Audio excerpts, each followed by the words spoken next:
নমস্কার দর্শকবৃন্দ। নির্দিষ্ট সময়ের মধ্যে সামার প্রজেক্ট শেষ করতে গাইডলাইন। সাম্প্রতিক প্রকাশিত এই প্রতিবেদনটি আমরা বিস্তারিত জেনে নেব।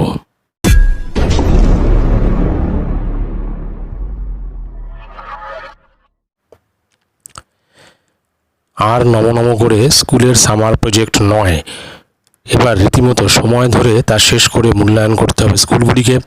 সেই মর্মে গাইডলাইন প্রকাশ করেছে স্কুল শিক্ষা দপ্তর। শনিবারই রাজ্য স্তরের ওরিয়েন্টেশন প্রোগ্রাম করার শেষ দিন ছিল। ইতিমধ্যেই তা হয়েছে।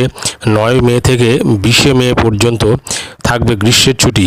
তার আগেই ছাত্রছাত্রীদের প্রজেক্ট বাধ্যতামূলকভাবে দেবে স্কুল।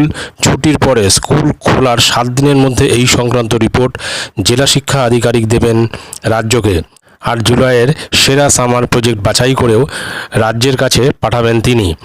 গত বছর সামার প্রজেক্ট দেওয়া হলেও সুসংহত গাইডলাইন এবং অনেকাংশে প্রধান শিক্ষকদের সদিচ্ছার অভাবে তা প্রায় করা হয়নি বললেই চলে। তবে এবার আটঘাট বেঁধেই নামছে শিক্ষা দপ্তর। কোন ক্লাস কী ধরনের সামার প্রজেক্ট দেওয়া হবে তা আগেই জানিয়েছিল তারা।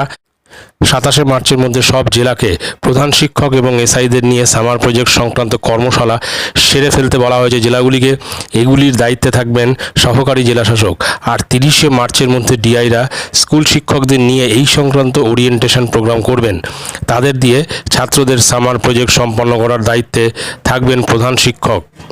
সুতরাং বোঝা যাচ্ছে যে এইবারে গ্রীষ্মের ছুটিতে ক্লাস 1 থেকে 12 পর্যন্ত যে সামার প্রজেক্ট দেওয়া হয়েছে সেই সামার প্রজেক্টের উপর কিন্তু অতিরিক্ত গুরুত্ব আরোপ করা হয়েছে।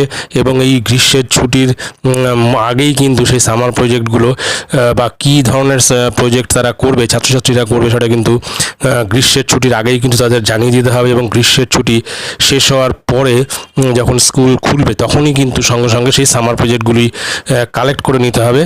এবং এর দায়িত্বে থাকবেন কিন্তু প্রধান শিক্ষক। এবং যে সমস্ত সহকারী শিক্ষক বা শিক্ষিকা রয়েছেন তাদের দায়িত্ব থাকবে যে ঠিকঠাক মতো প্রজেক্ট স্টুডেন্টদের কাছে পৌঁছে দিয়ে ছুটির পরে সেগুলো তাদের থেকে কালেক্ট করা।